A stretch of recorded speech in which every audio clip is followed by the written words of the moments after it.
नमस्कार दोस्तों, मैं मजाक नहीं कर रहा हूं। राहुल गांधी ने लंदन और कैम्ब्रिज में जो कहा, अब भारतीय जनता पार्टी के नेता सांसद जो हैं उनके लिए भारत से निकालने की मांग कर रहे हैं। आपके स्क्रीन पर यह है भोपाल से सांसद प्रज्ञा। वो ये कह रही हैं कि राहुल गांधी को देश से निकाला जाए। प्रधानमंत्री नरेंद्र मोदी अपने भाषण में राहुल गांधी के बयान का इस्तेमाल कर रहे हैं ताकि कर्नाटक के चुनावों में उसका फायदा हो। और स्मृति ईरानी ये कह रही हैं कि भैया अमेठी में हार गए थे चुनाव, उससे बौखलाकर वो ये सब कह रहे हैं।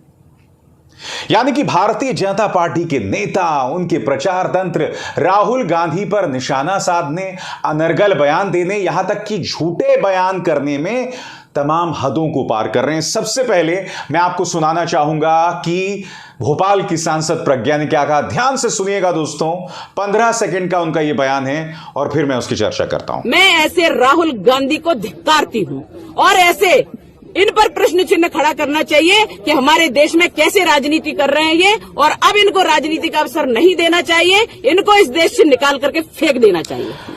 तो प्रज्ञा कह रही हैं कि राहुल गांधी को देश से बाहर किया जाए। उन्होंने यह भी कहा कि राहुल गांधी एक विदेशी महिला के बेटे हैं और चाणक्य ने कहा था कि जो विदेशी महिला का बेटा होता है वो देश की सेवा नहीं कर सकता। तो चलिए सांसद प्रज्ञा से कुछ सवाल पूछे जाएं। आपके स्क्रीन पर यह है हेमंत करकरे। कौन हेमंत करकरे? अगर आप भूल गए हो तो याद दिला दूं। जब मुंबई में हमले हुए थे, आतंकवादी हमले हुए थे, तब यह शख्स हाथ में बंदूक लेकर सड़क पर निकल गया था। आतंकवादियों ने इन्हें मौत के घाट उतार दिया था, इन्हें शहीद का दर्जा मिला था। याद कीजिए किस तरह से सांसद प्रज्ञा ने, जब वो सांसद नहीं थी, तब कहा था कि मैंने इन्हें शाप दिया था, सूतक किया था, और जब वो मरे थे तो मेरे शाप का परिणाम था। याद है कि नहीं आपको दोस्तों? और बात यहां नहीं रुकी थी। आजाद भारत के इतिहास का पहला आतंकवादी नाथुराम गोडसे, जिसने राष्ट्रपिता महात्मा गांधी की हत्या की थी, इनका महिमा मंडन भी किया था। प्रधानमंत्री नरेंद्र मोदी ने क्या कहा था? मैं उन्हें दिल से माफ नहीं कर सकता। मगर बावजूद इसके वो सांसद भी बनी और संसद के अंदर अलग अलग एडवाइजरी कमेटी की सदस्य भी हैं। न जाने प्रधानमंत्री ने इन्हें कैसे दिल से माफ नहीं किया। यही नहीं दोस्तों, आतंकवादी हमलों में आरोपी हैं और जब भी अदालत इन्हें बुलाता है तो अपनी सेहत का बहाना कर लेती हैं। यह बात अलग है कि ये वॉलीबॉल भी खेलती हैं, कबड्डी भी खेलती हैं, गरबा भी खेलती हैं, और इसकी ढेरों तस्वीरें सामने आई हैं। आज की तारीख में प्रज्ञा यह कह रही हैं कि राहुल गांधी को देश से बाहर कर दिया जाए, देश निकाला। कोई हद है जिसे पार करने को ये लोग राजी नहीं हैं। दोस्तों, बात सिर्फ सांसदों की नहीं है। प्रधानमंत्री नरेंद्र मोदी ने भी राहुल गांधी का इस्तेमाल, उनके बयान का इस्तेमाल किया है कर्नाटक के चुनावों में। उसमें भुनाने की कोशिश कर रहे हैं। किस तरह से? कुछ देर बाद। मगर सबसे शॉकिंग बात यह है कि देश के उपराष्ट्रपति जगदीप धनखड़ कहने को एक ऐसा पद जो राजनीति से ऊपर है, खुलेआम मंच पे खड़े होकर कह रहे हैं कि राहुल गांधी की हिम्मत कैसे हुई देश को बदनाम करने की। सुनिए उन्होंने क्या कहा आपकी स्क्रीन पर। आज जब अपना भारत बहुत ऊपर जा रहा है, कुछ लोगों ने ठान ली है कि हमें भारत की प्रतिष्ठा को कुंठित करना है, भारत की प्रतिष्ठा को धूमिल करना है। उनमें एक देखिए जो मेरी आंखों के सामने मैं देखता हूं। मैं राज्यसभा का सभापति हूं। लोकसभा बहुत बड़ी पंचायत है जिनमें आज तक माइक ऑफ नहीं हुआ है, और कोई बाहर जाकर कहता है कि इस देश में माइक ऑफ होता है। कैसे बर्दाश्त कर सकते हैं? दोस्तों, मैं कई बार आपको बता चुका हूं, मैं भारतीय जनता पार्टी और उनके प्रचार तंत्र को चुनौती देता हूं कि राहुल गांधी का एक बयान दिखा दें जहां उन्होंने विदेशी सरकारों से दखल देने की बात कही थी।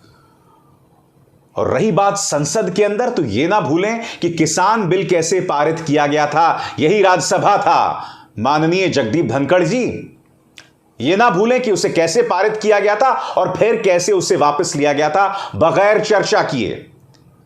सांसद कह रहे थे कि किसान बिल में हमारे कुछ मशवरे हैं, बिल को वापस भेजा जाए बिजनेस एडवाइजरी कमेटी को, उस पर कोई चर्चा नहीं हुई थी।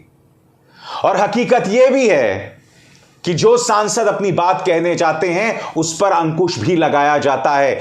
ढेरों हमारे सामने मिसाल हैं कि बिल्स को ऐसे ही पारित कर दिया जाता है बगैर चर्चा कराए। मगर शॉकिंग बात यह है कि भारतीय जनता पार्टी और उनका प्रचार तंत्र जो है झूठ का इस्तेमाल कर रहा है। आपके स्क्रीन पर यह है भारतीय जनता पार्टी के झूठ तंत्र, आईटी सेल का मुखिया अमित मालवीय, जो कई बार झूठ बोलते पकड़ा गया है। मैं आपको इसका एक बयान सुनाना चाहता हूं दोस्तों। अमित मालवीय राहुल गांधी के एक बयान का हवाला देते हुए यह कह रहा है कि राहुल गांधी ने ब्रितानी सांसदों से सीधी अपील की कि वो भारत में आके लोकतंत्र को बचाएं। ये इसके शब्द हैं, मैं आपको सुनाऊंगा राहुल गांधी ने क्या कहा। वो आगे ये भी कहता अमित मालवीय कि आजाद भारत के इतिहास में किसी ने भी इस रास्ते पर चल के भारत की संप्रभुता का विदेशी जमीन पर ऐसा अपमान किया होगा। बड़ा प्रश्न, अमित मालवीय यह दावा कर रहा है कि राहुल गांधी ने सीधी अपील की ब्रितानी सांसदों से कि वो भारत में आके लोकतंत्र को बचा लें। क्या राहुल गांधी ने ऐसा कहा? हाथ कंगन को आरसी किया दोस्तों। मैं आपको बता दूं कि राहुल गांधी का जो बयान था मैं उसका हिंदी में अनुवाद कर रहा हूं। तो अमित मालवीय ने जो बात कही, क्या राहुल गांधी ने वाकई ब्रितानी सांसदों से अपील की कि वो भारत में आए और लोकतंत्र को बचा लें? तो राहुल गांधी ने क्या कहा दोस्तों, कुछ देर में मैं सुनाना चाहता हूं, मगर सबसे पहले उसका हिंदी में अनुवाद। मुझे लगता है कि भारत का लोकतंत्र दुनिया की भलाई में है। अगर लोकतंत्र भारत में कमजोर होगा तो दुनिया में भी कमजोर होगा। और आप यह भी जान लें कि भारत का लोकतंत्र अमेरिका से 3 गुना ज्यादा बड़ा है, यूरोप से भी 3 ज्यादा गुना बड़ा है। अगर भारत का लोकतंत्र बिखर जाता है तो पूरी दुनिया पर इसका असर पड़ेगा। यह बयान है राहुल गांधी का। मैं आपसे सवाल पूछना चाहता हूं कि इसमें राहुल गांधी ने कहां अपील की कि इस मुद्दे पर ब्रितानी सांसद जो हैं वो भारत में आके लोकतंत्र को बचा लें?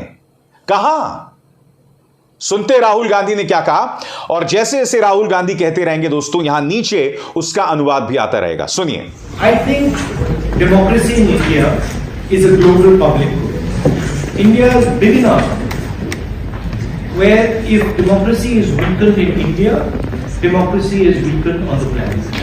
So I think it's very important that when you think about what is happening in India, you also keep in mind that India is a democracy 3 times the size of the United States, 3 times the size of Europe. And if this democracy crumbles, it will be a huge setback for democracy on the planet. मगर जैसे कि प्रधानमंत्री नरेंद्र मोदी ने कहा था ना, झूठ बोलो, बार बार झूठ बोलो, और उनका सही मायने में अगर कोई छात्र है तो वो ये अमित मालवीय है, जो कई बार झूठ बोलते हुए पकड़ा गया है। बहरहाल मैं आपको यह बता दूं कि राहुल गांधी के इस बयान का इस्तेमाल कर्नाटक के चुनावों में भी हो रहा है दोस्तों, और कर्नाटक के चुनावों में इसका भरपूर इस्तेमाल किया है प्रधानमंत्री नरेंद्र मोदी ने। उन्होंने कर्नाटक की हुबली में एक सभा को संबोधित करते हुए क्या कहा, ध्यान से सुनिएगा। बीबीसी की खबर के मुताबिक प्रधानमंत्री नरेंद्र मोदी ने राहुल गांधी का नाम लिए बगैर कहा, लंदन में उनकी भारतीय लोकतंत्र पर टिप्पणी, कर्नाटक के लोगों, भारत और भगवान विश्वेश्वरा पर हमला है। प्रधानमंत्री क्या कहते हैं दोस्तों, यह दुर्भाग्यपूर्ण है कि लंदन से भारत के लोकतंत्र पर सवाल उठाए जा रहे हैं। यह मेरा सौभाग्य रहा है कि मुझे कुछ साल पहले लंदन में भगवान विश्वेश्वरा की प्रतिमा के लोकार्पण का अवसर मिला। लंदन की धरती पर उनकी मूर्ति, लेकिन यह दुर्भाग्य है कि लंदन में ही भारत के लोकतंत्र पर सवाल उठाने का काम किया जा रहा है। प्रधानमंत्री नरेंद्र मोदी ने कर्नाटक की हुबली में दिए गए इस भाषण में अपने हमले को और उग्र करते हुए कहा कि भारत के लोकतंत्र की जड़ें हमारी सदियों के इतिहास से सींची गई हैं। दुनिया की कोई ताकत भारत की लोकतांत्रिक परंपराओं को नुकसान नहीं पहुंचा सकती। बावजूद इसके कुछ लोग भारत के लोकतंत्र को लगातार कटघरे में खड़ा कर रहे हैं। ऐसे लोग भगवान बसवेश्वरा का अपमान कर रहे हैं, कर्नाटक के लोगों का, भारत की महान परंपरा का, भारत 130 करोड़ जागरूक नागरिकों का अपमान कर रहे हैं। ऐसे लोगों से कर्नाटक के लोगों को भी सतर्क रहना पड़ेगा। यानी कि प्रधानमंत्री नरेंद्र मोदी जो हैं, कर्नाटक के चुनावों में राहुल गांधी के बयान को बेवजह भुनाने की कोशिश कर रहे हैं, क्योंकि राहुल गांधी के बयान का कोई नाता भगवान बसवेश्वरा से नहीं है। राहुल गांधी ने जो कहा हम सब देख चुके हैं, और बात यहां नहीं रुकती। स्मृति ईरानी, जी हां, सिली सोल्स पर तो कुछ कहते बनता नहीं। अमेठी में भी राहुल गांधी के बयान को भुनाया जा रहा है। दोस्तों क्या कहा, ध्यान से देखिए। अमेठी में हार के बाद उनके लिए आंसू बहाना स्वाभाविक है। आज भारत दुनिया की 5वीं सबसे बड़ी अर्थव्यवस्था बन गई है। इसकी इज्जत करने के बजाय राहुल का बेकाबू बयान बताता है कि उन्हें इस बात का अंदेशा है कि उन्हें 2024 में भी हार का सामना करना पड़ेगा। अजीबोगरीब बात यह है दोस्तों, जब आप राहुल गांधी के इस बयान को गूगल पे सर्च करते हैं, यानी कि राहुल गांधी ने क्या कहा, तो राहुल गांधी ने क्या कहा यह आपको गूगल पे कहीं नहीं दिखाई देता, बहुत मुश्किल से दिखाई देता है। मगर हां, उनके बयानों पर जो तमाम प्रतिक्रियाएं हैं, चाहे वो रविशंकर प्रसाद हों, चाहे वो अनुराग ठाकुर हों, उन सब के बयान पहले सामने आते हैं। यानी कि राहुल गांधी ने अपने किसी बयान में भी भारत के अंदर किसी भी विदेशी ताकत के दखल की बात नहीं कही है, मगर उसको लेकर झूठ फैलाया जा रहा है, बार बार कहा जा रहा है। याद कीजिए रविशंकर प्रसाद ने भी किस तरह से झूठ बोला था और दरअसल राहुल गांधी ने क्या कहा था, यह मैंने आपको बार बार दिखाया है। आपके लिए वो दोनों बयान एक बार फिर सुनिए।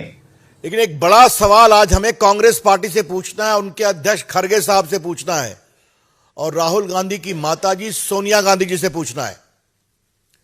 क्या कहा राहुल गांधी जी ने कि यूरोप और अमेरिका को भारत में लोकतंत्र को बचाने के लिए इंटरफेयर करना चाहिए। ये उनके शब्द है ना? क्या मतलब है इसका? No, look, first of all, it's our problem, right? It's an internal problem. It's an Indian problem. And the solution is going to come from inside. It's not going to come from outside. अब आप बताइए दोस्तों, Bharatiya Janata party एक झूठ को बार बार दोहराकर क्या कर रही है? यह इनका कौन सा अंदाज़े बयां है? इन्हें ऐसा क्यों लगता है कि जो बात राहुल गांधी ने कही ही नहीं, इसे बार बार आप दोहराकर सच साबित कर सकते हैं? मैं आपको राहुल गांधी के वो दोनों बयान सुना चुका हूं जिसके बारे में भारतीय जनता पार्टी के नेता ये कह रहे हैं कि उन्होंने अमेरिका के दखल की बात की, यूरोपीय यूनियन के दखल की बात की, लंदन के दखल की बात की। अरे वो तो सीधे तौर पर ये कह रहे हैं कि हमारा आंतरिक मामला है, हम उसका समाधान करेंगे। तो फिर बार बार झूठ बोलो, हर बात पे झूठ बोलो, ये फॉर्मूला आखिर क्यों अपनाया जा रहा है? और सबसे शॉकिंग बात, अब उनके देश निकाले की बात की जा रही है। दोस्तों ये तो महज शुरुआत है, मैं दावे के साथ कह रहा हूं, अभी तो 1.25 साल बचा है लोकसभा चुनावों में। इंतजार कीजिए, राहुल गांधी के बारे में, विपक्ष के तमाम नेताओं के बारे में इतने झूठ निकाले जाएंगे, इतने झूठ निकाले जाएंगे जिसकी आप कल्पना भी नहीं कर सकते।